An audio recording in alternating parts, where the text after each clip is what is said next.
പഠിപ്പിക്കുന്നു ഇത് ഹറാമാണ്, അനുവദനീയമല്ലാത്ത നിക്കാഹാണ്. അങ്ങനെയുണ്ട്, ഇന്ന് കേരളത്തിൽ തന്നെ ഉണ്ട്. ഒരു ഭാര്യയ്ക്ക് 3 ഭർത്താക്കന്മാർ കേരളത്തിൽ തന്നെ ഉണ്ട്. ഇവിടെ മുസൽമാനെ നോക്കിയിട്ട് മുസ്ലിങ്ങളെ നോക്കിയിട്ട് ഇവിടെ ഭയങ്കര പ്രശ്നം ഉണ്ടാക്കാം. ശരീഅത്തിനെ കുത്തിമറിച്ചിട്ട് മുത്തലാഖ് എന്നൊക്കെ പറഞ്ഞിട്ട് ഇവിടെ മുള്ളൂർക്കര ഉസ്താദൊക്കെ സംസാരിച്ചിട്ട് ഞാൻ അതിനെക്കുറിച്ച് സംസാരിക്കുന്നില്ല, പോട്ടെ. നമ്മുടെ വിഷയം അതുമല്ല. എന്നാൽ നമ്മൾ ഇന്നത്തെ കാലഘട്ടത്തിൽ, ഇന്നത്തെ സാഹചര്യത്തിൽ ഈ മുസ്ലിം ഉമ്മത്ത് മനസ്സിലാക്കിയിരിക്കണം എന്താണ് നിക്കാഹ്, എന്താണ് ത്വലാഖ്, ഇതൊക്കെ മനസ്സിലാക്കിയിരിക്കണം. അതൊക്കെ ഇനിയിപ്പോൾ അതിലേക്കൊന്നും ഞാൻ കയറുന്നില്ല. കയറി കഴിഞ്ഞാൽ നമുക്ക് എവിടെയും നിർത്താനും പറ്റൂല. അപ്പൊ അതുകൊണ്ട് ബഹുമാനമുള്ള സഹോദരി സഹോദരന്മാരെ മനസ്സിലാക്കാൻ വേണ്ടി പറയാണ്, പാശ്ചാത്യ കാലഘട്ടത്തിൽ നിക്കാഹ്, നമ്മുടെ നിക്കാഹ് എന്താണെന്ന് അറിയിക്കാൻ വേണ്ടി പറഞ്ഞിട്ടാണ് വിവാഹം. നബിയുനാ ശഫീഉനാ റസൂലുള്ളാഹി സ്വല്ലല്ലാഹു അലൈഹി വസല്ലമ തങ്ങൾ പഠിപ്പിച്ച നിക്കാഹും പാശ്ചാത്യ ശൈലികളിലുള്ള നിക്കാഹും എന്താണെന്ന് പരിശുദ്ധമായ ശരീഅത്ത് നമുക്കിതാ അടിവരയിട്ട് പഠിപ്പിച്ചു തരികയാണ്. 10 പേര് ചേർന്ന് ഒരു പെണ്ണിനെ കല്യാണം കഴിച്ചു. അങ്ങനെ അതിലൊരു കുട്ടി ഉണ്ടായി. ആ കുട്ടി ആരെന്ന് അവർ തന്നെ തിരഞ്ഞെടുക്കും. അവരാണ് എൻ്റെ ഉപ്പ. യകൂനു ലഹു അബ്ബൻ, എൻ്റെ വാപ്പായി. മൂന്നാമത്തെ നിക്കാഹ് നിക്കാഹുൽ ഇസ്തിബ്ളാ, വ്യഭിചരിക്കാൻ ആഗ്രഹിക്കുന്ന നിക്കാഹ്. അങ്ങോട്ട് ഇഷ്ടപ്പെടുക. ഇസ്തിബ്ളാ എന്ന് പറഞ്ഞാൽ ഒരു പെണ്ണ് പോയിട്ട് ഒരു പുരുഷനെ ഭോഗിക്കാൻ ഇഷ്ടപ്പെടുന്നു, ശാരീരികമായി ബന്ധപ്പെടാൻ അങ്ങോട്ട് ചോദിക്കുന്നു. എന്തിന്? ഇദാ തഹറത്തിൽ മർഅതു മിൻ ഹൈളിഹാ യഖൂലു الرجുലു ഇദ്ഹബീ ഇലാ ഫുലാനിൽ അശറ ഇലാ റഈസിൽ അശറ വസ്തബ്ളഈ ഐ ഉത്ലുബി മിൻഹു അൽ ജിമാ. എന്താ സിസ്റ്റല്ലേ പരിശുദ്ധമായ ശരീഅത്തിലെ നിക്കാഹ് വിവാഹം എന്താ? ഇതെന്ത് കൊല?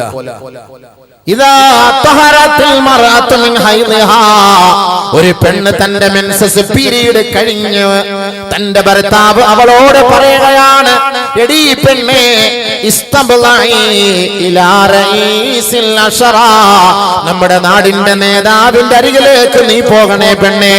അവനോട് നീ പറയണം, ഇസ്തബ്ളഈ ഐ ഉത്ലുബ് മിൻഹു അൽ ജിമാ, ഉത്ലുബി മിൻഹു അൽ ജിമാ. എന്നെ ഒന്ന് ബന്ധപ്പെടുമോ, എന്നെ ഒന്ന് ശാരീരികമായി ബന്ധപ്പെടണേ എന്ന് ആ വ്യക്തിയോട്, ആ നാട്ടിലെ പ്രമുഖനോട്, ആ നാട്ടിലെ കാര്യക്കാരനോട് ഒരു പെണ്ണിനെ സ്വന്തം ഭർത്താവിന്റെ അനുവാദത്തോട് ഓടി പറഞ്ഞു വിടുകയാണ്. കാരണം അവന്റെ ബീജത്തിലൂടെ ജനിക്കുന്ന കുട്ടി ഒരു പക്ഷേ നമ്മുടെ ജീവിതത്തിൽ ശ്രേഷ്ഠമായവനായേക്കാം, നമ്മുടെ ജീവിതത്തിലെ ഏറ്റവും നല്ല ബുദ്ധിയുള്ള കുട്ടിയായേക്കാം. അതുകൊണ്ട് ആ കാലഘട്ടത്തിൽ സ്വന്തം ഭർത്താക്കന്മാർ ഒരു പെണ്ണിന്റെ മെൻസസ് പീരീഡ് കഴിഞ്ഞാൽ അന്യരുടെ അരികിലേക്ക്, നാട്ടുകാരുടെ നേതാക്കന്മാരുടെ അരികിലേക്ക്, ബുദ്ധിജീവികളുടെ അരികിലേക്ക്, വിവരവും വിദ്യാഭ്യാസവുമുള്ളവന്റെ അരികിലേക്ക് തന്റെ ഭാര്യയെ അനുവാദത്തോടെ പറഞ്ഞു വിടുകയാണ്. അവന്റെ ബീജത്തിലൂടെ അവന്റെ സ്വഭാവമുള്ള കുട്ടികൾ നമുക്കുണ്ടായേക്കാം. നല്ല കുട്ടി. അങ്ങനെ ഒരു നിയമം അവർക്കുണ്ടായിരുന്നു. നാട്ടിലെ പ്രമുഖന്റെ അടുക്കൽ കൊണ്ട് ഭാര്യയെ സമ്മാനിക്കും. 2 ദിവസം കഴിഞ്ഞിട്ട് വന്നാൽ മതി, സമ്മാനിക്കും. എന്നിട്ട് അവനുമായിട്ട് ശാരീരികമായി ബന്ധപ്പെടും. അങ്ങനെ ശാരീരികമായി ബന്ധപ്പെട്ട് അവനിൽ ഉണ്ടാകുന്ന കുട്ടി അതായിരിക്കും. അതാണ് നമ്മൾ ആഗ്രഹിക്കുന്നത്. അങ്ങനത്തെ കുട്ടി നമുക്ക് കിട്ടണം, അങ്ങനെ കുട്ടി നമുക്ക് കിട്ടണം. ഇങ്ങനെയൊക്കെയാണ് നിക്കാഹ്, വിവാഹം എന്ന് പറഞ്ഞ് ഇതൊക്കെയായിരുന്നു. ആദരവായ ഹബീബായ ഷഫീആയ റസൂലുള്ളാഹി സ്വല്ലല്ലാഹു അലൈഹി വസല്ലമ തങ്ങൾ കടന്നു വരികയാണ്.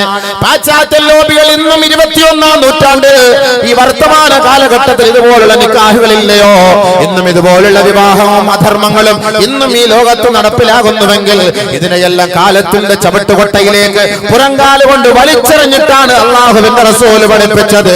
അന്നിക്കാഹു മിൻ സുന്നതി, വിവാഹം എന്തെന്ന് ഞാൻ പഠിപ്പിച്ചു തരാം, വിവാഹം എന്തെന്ന് ഞാൻ പറഞ്ഞു തരാം. പരിശുദ്ധമായ ശരീഅത്ത് പഠിപ്പിക്കുന്നതാണ് വിവാഹം. യുവാക്കളെ, പുരുഷന്മാരെ, തഖയ്യറൂ ലിനുതഫികും, തഖയ്യറൂ ലിനുതഫികും. നിങ്ങളുടെ ബീജഗണങ്ങൾ ഉണ്ടല്ലോ, നിങ്ങളുടെ ശരീരത്തിലൂടെ അല്ലാഹു സുബ്ഹാനഹു വ തആല മുതുകല്ലിന്റെ ഉള്ളിൽ ഒളിപ്പിച്ചു വെച്ചിരിക്കുന്ന ആ ബീജങ്ങൾ ഉണ്ടല്ലോ, ആ ബീജഗണങ്ങളെ നിങ്ങൾ നിക്ഷേപിക്കാനുള്ള സുഗമമായ ശുദ്ധമായ സ്ഥലം കണ്ടെത്തണേ. അത് ഹറാമായ, അല്ലാഹു നിഷിദ്ധമാക്കിയ വഴികളിലൂടെ നിന്റെ ബീജത്തിന്റെ തുള്ളിയെ നീ സമർപ്പിക്കരുത്. അത് സൂക്ഷിക്കപ്പെടരുത്. അതിലൂടെ ഒരു ഹറാം കുട്ടിക്ക് നീ ജന്മം നൽകരുത്. അല്ലാഹുവിന്റെ റസൂൽ പഠിപ്പിക്കുകയാ, ഫൈന നിസാ യലിദ്ന അശ്ബാഹ ഇഖ്വാനിഹിന്ന വഅഖവാതിഹിന്ന. ഏതൊരു സ്ത്രീ പ്രസവിക്കട്ടെ, അവൾ പ്രസവിക്കുമ്പോൾ ഓർക്കണേ, ആ ഭർത്താവിന്റെ കുടുംബക്കാരനുമായിട്ട്, ആ ഭർത്താവിന്റെ സുഹൃത്തുക്കൾ, ഭർത്താവിന്റെ സഹോദരങ്ങളോ സഹോദരികളുമായി തീർച്ചയായും ആ കുട്ടികൾക്ക് സാദൃശ്യമുണ്ടായേക്കാം. അതുകൊണ്ട് തമ്മാടികളോ അഹങ്കാരികളോ ആയ ഒരു പെണ്ണിന്റെ ഗർഭപാത്രത്തിലേക്ക് നിന്റെ ബീജം സമർപ്പിക്കരുത്. നബിയുനാ റസൂലുള്ളാഹി. നിക്കാഹ്, വിവാഹം എന്ന് പറഞ്ഞാൽ ഇതാണ്. എങ്ങനെയെങ്കിലുമൊക്കെ എവിടെയെങ്കിലും കൊണ്ടുപോയിട്ട് സൂക്ഷിക്കാൻ പറ്റിയ സാധനമൊന്നും അല്ല. അത് നല്ല സ്ഥലത്ത് തന്നെ സൂക്ഷിക്കണം. അതിന് വിധങ്ങൾ തന്നെ പറഞ്ഞിരുന്നു.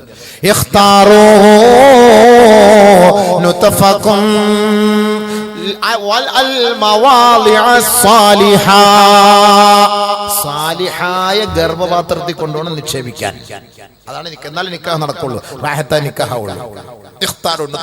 നിന്റെ നുത്ഫ, നിന്റെ ബീജം അത് സ്വാലിഹായ ഗർഭപാത്രത്തിൽ കൊണ്ട് നിക്ഷേപിക്കണം.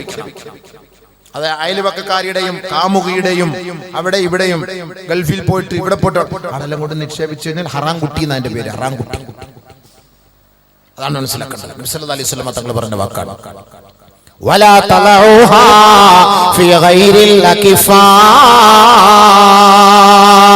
കുഫുവല്ലാത്ത, നിനക്ക് യോജിക്കാത്ത ഒരു പെണ്ണിന്റെ ഗർഭപാത്രത്തിൽ നിന്റെ ബീജം കൊണ്ടുപോയി സമർപ്പിക്കരുത്. ലോകത്തിന്റെ മൊത്തം മുഹമ്മദ് മുസ്തഫ.